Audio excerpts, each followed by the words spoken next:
वाचा काय लिहिलंय?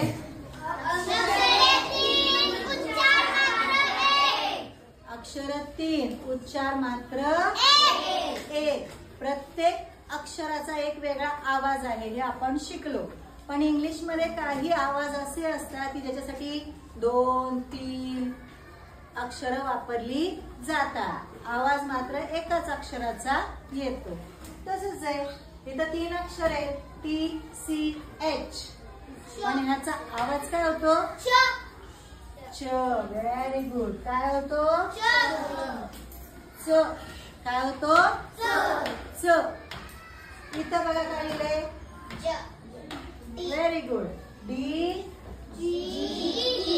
या 3 अक्षरांचा मिळून एकच आवाज येतो. काय? ज. छान. आणि शेवटचं IGH आय. काय आवाज येतो? आय. चला मला वाचलं तुम्ही.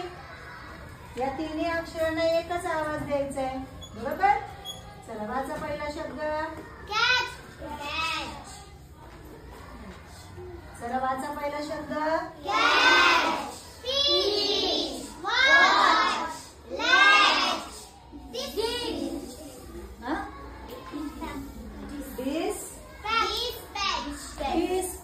डिस्पॅच होणे म्हणजे निघणे.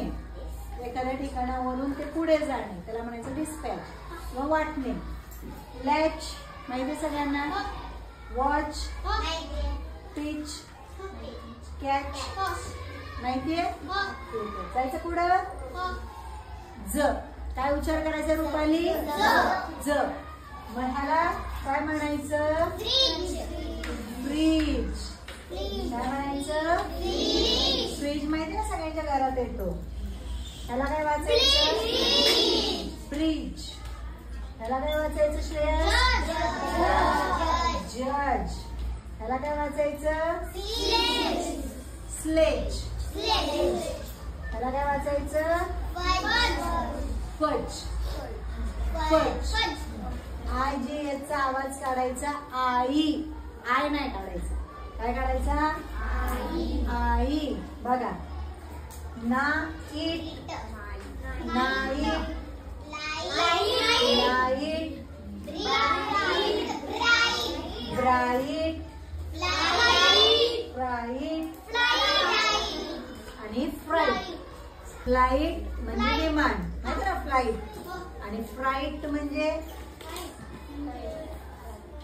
भीती.